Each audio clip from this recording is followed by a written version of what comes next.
तर मुंबईसह उपनगरात आज अतिमुसळधार पावसाची शक्यता आहे आणि वसई, विरार आणि नवी मुंबईत सुद्धा पावसानं दमदार हजेरी लावली आहे। तर रायगड, ठाणे जिल्ह्यातही जोरदार पावसाचा अंदाज वर्तवण्यात आला आहे। नागपूरमध्ये पहाटेपासूनच ढगाळ वातावरणासह मुसळधार पावसाला सुरुवात झाली आहे। जून अखेरीस झालेल्या पावसानं नागपूरकरांना उकाड्यापासून दिलासा दिलाय। तर पुढील काही तास चांगल्या पावसाच्या सरी कोसळतील असा अंदाज हवामान खात्यानं वर्तवलाय। जळगाव जिल्ह्यामधील यावल तालुक्यामध्ये मुसळधार पावसानं हजेरी लावली आहे। पावसाच्या प्रतीक्षेत असणारा बळीराजा सुखावला असला तरी मुसळधार पावसामुळे नदीवरील बांधकाम सुरू असलेल्या पुलाचं साहित्य वाचवताना मजुरांची मात्र तारांबळ उडाली आहे।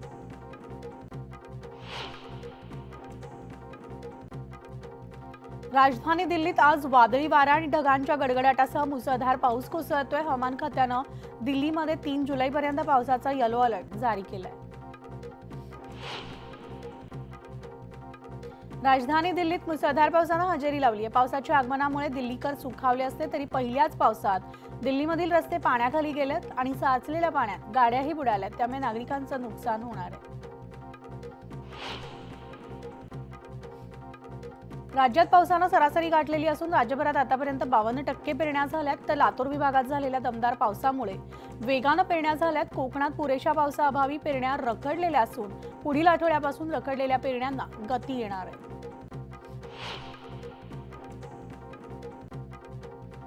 दुधाला किमान 40 रुपये प्रति लिटर दर मिळावा या मागणीसाठी दूध उत्पादक शेतकरी संघर्ष समितीने आजपासून आंदोलनाची हाक दिली आहे आणि आंदोलनाची तीव्रता वाढवण्यासाठी किसान सभा, समविचारी विविध शेतकरी संघटना, कार्यकर्ते आणि आंदोलकांची दूध उत्पादक शेतकरी संघर्ष समिती स्थापन करण्यात येणार आहे।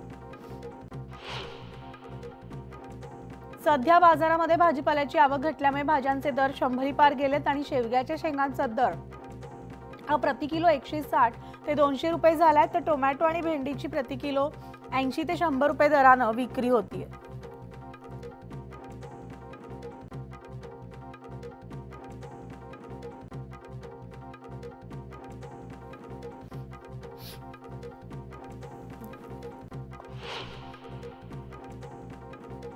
जगद्गुरू श्री संत तुकाराम महाराजांच्या पालखीचं देहू इथनं आज दुपारी 2 वाजता पंढरपूरकडे प्रस्थान होणार आहे। तर यंदा 339वा पालखी सोहळा असून त्याची जय्यत तयारी करण्यात आली आहे।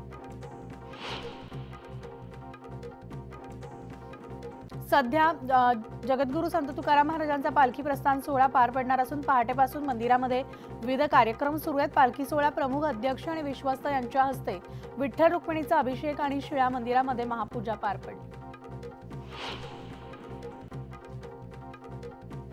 राज्य शासनानं मागास बहुजन कल्याण विभागाद्वारे 72 वसतिगृह सुरू केली जातील अशी घोषणा करून अंमलबजावणी करण्यात आलेली नाही। त्यामुळे ओबीसी अधिकार मंच आक्रमक झालाय। त्यांनी तात्काळ वसतिगृह सुरू करण्यात यावं यासाठी जिल्हाधिकाऱ्यांच्या मार्फत मुख्यमंत्र्यांना निवेदन पाठवलंय आणि मागणी न झाल्यास आंदोलनाचा इशारा त्यांनी दिलेला आहे। घाटकोपर पश्चिममधील हनुमान टेकडी इथं दरड कोसळणाऱ्या ठिकाणी जिओ नेटिंगचं काम पालिकेनं हाती घेतलंय। त्यापाठोपाठ आणखी कुठे अशा जाळ्या बसवता येतील याची चाचपणी पालिकेनं सुरू केली आहे। दरम्यान मुंबईमध्ये गेल्या 30 वर्षांमध्ये दरड कोसळल्यामुळे जवळपास 290 जणांचा मृत्यू झालाय आणि 300 जण जखमी झालेत। तर दरडींचा धोका असणाऱ्या ठिकाणी सुमारे 22,000पेक्षा अधिक रहिवासी आपला जीव मुठीत धरून राहत आहेत। धाराशिवच्या जिल्हाधिकाऱ्यांनी पुजारी आणि कर्मचाऱ्यांचा पंढरपूरच्या विठ्ठलाच्या मंदिराची पाहणी आणि विकास कामाचा आढावा घेतलाय। यावेळी विकास आराखड्याला मदत व्हावी या उद्देशानं तुळजाभवानी देवस्थानाच्या शिष्टमंडळानं पाहणी केली आहे।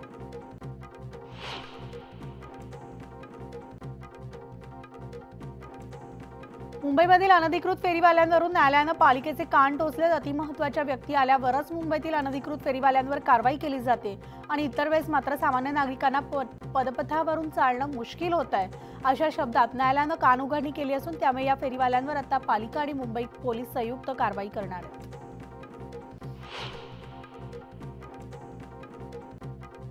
राज्यात गेल्या वर्षभरात 19,611 नागरिकांना डेंग्यूची लागण झाली। त्यापैकी 55 रुग्णांचा मृत्यू झालाय आणि हिवतापामुळे 19 रुग्णांचा मृत्यू झालाय। हेच प्रमाण 2022-23 मध्ये जवळपास निम्म्यावर होतं। पावसाळ्यामध्ये वसईमधील पर्यटन स्थळावर मौजमजा करण्यासाठी पर्यटक मोठ्या संख्येने येतात. मात्र कधी अतिवृष्टीमुळे आणि हलगर्जीपणामुळे पर्यटकांचा जीव धोक्यात येतो. हे लक्षात घेता वसई तालुक्यामधल्या पर्यटन स्थळांवर 8 जुलैपर्यंत बंदी घालण्यात आली आहे. मीरा भाईंदर वसई विरार पोलीस आयुक्तालयानं हे मनाई आदेश जारी केले. पंतप्रधान आवास योजनेत राज्यामधल्या 409 शहरात 19,40,000 घरं बांधण्याचं उद्दिष्ट निर्धारित करण्यात आलं. तरी आतापर्यंत फक्त 8,42,000 घरं पूर्ण झाली आहेत आणि 31 मार्च 2024 अखेरपर्यंत 1,630 प्रकल्पांमध्ये 13,65,000 घरांना मंजुरी देण्यात आली आहे. त्यापैकी 11,16,000 घरांचं प्रत्यक्ष बांधकाम सुरू झालंय. BCA, BBA, BMS आणि BBM या व्यावसायिक अभ्यासक्रमांच्या प्रवेशासाठी घेण्यात आलेल्या CETचा निकाल जाहीर करण्यात आलाय. विद्यार्थ्यांना त्यांच्या लॉग इन ID मध्ये हा निकाल पाहता येणार आहे. तर 10वीला 90% अधिक गुण मिळविणाऱ्या विद्यार्थ्यांच्या संख्येत झालेली वाढ आणि प्रवेशासाठी कॉमर्सकडे असलेला कल यामुळे यंदा कॉमर्सचा कट ऑफ वाढलेला आहे. त्या तुलनेत कला शाखेकडे विद्यार्थ्यांनी पाठ फिरवली आहे आणि सायन्सचा कट ऑफ मात्र स्थिर असल्याचं पाहायला मिळतंय. सोलापूरच्या मोहोळ तालुक्यामधल्या चंद्रमौळी जिल्हा परिषद शाळेच्या समोर हाऊसफुलचा बोर्ड लागलाय. शाळेतील विद्यार्थ्यांची संख्या जास्त झाल्यामुळे शाळेत प्रवेश बंद करण्यात आलाय. मात्र याच शाळेत विद्यार्थ्यांना दाखल करण्यासाठी पालकांची धडपड सुरू आहे. भोसरी जमीन घोटाळा प्रकरणी खडसे कुटुंबियांनी दोषमुक्तीसाठी अर्ज दाखल केलाय. मुंबई सत्र न्यायालयामधील विशेष कोर्टाचे न्यायाधीश राहुल रोकडे यांच्या पुढे हा अर्ज केलेला असून कोर्टानं ईडीला या दोषमुक्तीच्या अर्जावर उत्तर सादर करण्याचे निर्देश दिलेत. शिखर बँक घोटाळा प्रकरणी ईडीच्या हस्तक्षेप याचिकेला EOWनं विरोध केलाय. दरम्यान ईडीची भूमिका संशयास्पद असल्याचा आरोप अण्णा हजारे यांच्या वकिलांनी केलाय. मुंबई पोलिसांनी दुसऱ्यांदा दाखल केलेला क्लोजर रिपोर्ट स्वीकारायचा की नाही यावर 12 जुलैला फैसला होणार आहे. धाराशिव जिल्ह्यामध्ये अजित पवारांच्या राष्ट्रवादीकडून सुरेश बिराजदार यांना विधान परिषदेची लॉटरी लागली आहे अशी या चर्चांना आता उधाण आलंय. अजित पवारांनी जाहीर भाषणात दिलेल्या आश्वासनाचा व्हिडिओ कार्यकर्त्यांनी व्हायरल केलाय. राष्ट्रवादी काँग्रेस शरद पवार गटाची कार्यकारिणी जळगाव जिल्हा कार्यकारिणी बरखास्त होणार आहे. लोकसभेच्या पराभवाची जबाबदारी स्वीकारत जिल्हाध्यक्ष रवींद्र पाटील यांनी राजीनामा दिलाय आणि विधानसभा निवडणुकीपूर्वी राष्ट्रवादी शरद पवार गटाची नवीन जिल्हा कार्यकारिणी जाहीर होणार आहे.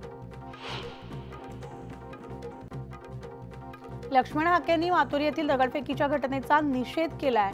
आरक्षण मागणाऱ्या आणि आरक्षणाचं संरक्षण करणाऱ्या दोघांनी कायदा हातात घेऊ नये, गावाची शांतता बिघडवू नका असं आवाहन हाकेंनी केलं.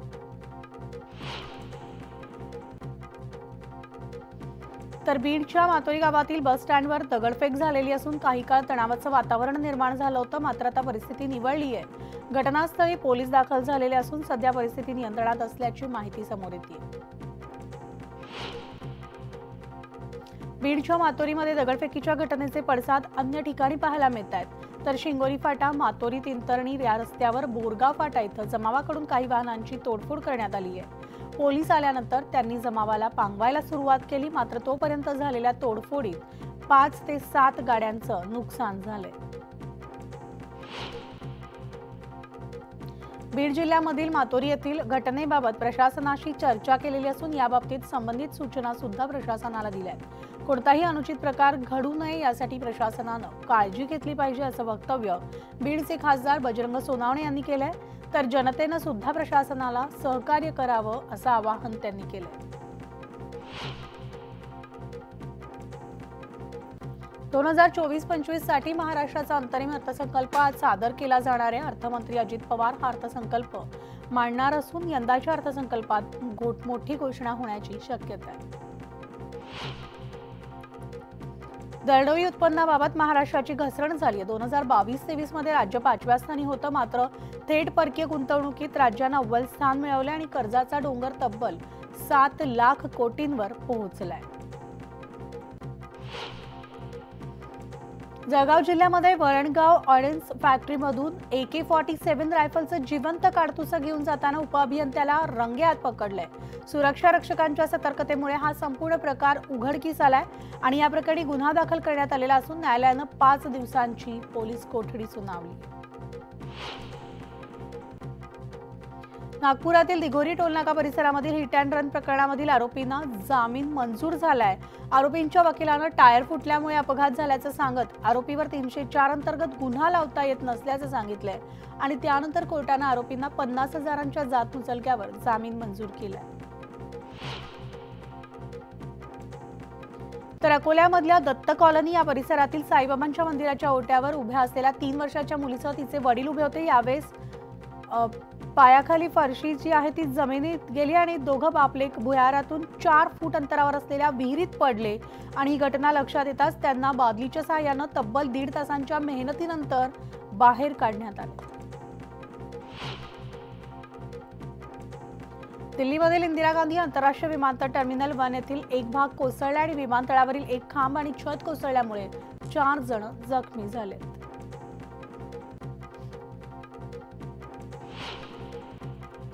तर शहापूर तालुक्यामधल्या शेगावात बिबट्याचा मुक्त संचार पाहायला मिळतोय। बिबट्यानं रात्रीच्या वेळेस अंगणात बांधलेल्या कुत्र्यावर हल्ला केलाय आणि बिबट्याचा हा हल्ला सीसीटीव्ही कॅमेऱ्यात कैद झालाय। इंग्लंडवर दणदणीत विजय मिळवत T20 विश्वचषकाच्या अंतिम फेरीमध्ये धडक मारली असून अक्षर पटेल आणि कुलदीप यादवच्या उत्कृष्ट गोलंदाजी करत इंग्लंडच्या फलंदाजीचे कंबरड मोडले। तर रोहित शर्मा आणि सूर्यकुमार यादव यांच्या भागीदारीमुळे टीम इंडियानं एकतर्फी विजय मिळवत तब्बल 10 वर्षांनंतर T20 वर्ल्ड कपच्या फायनलमध्ये प्रवेश केलाय।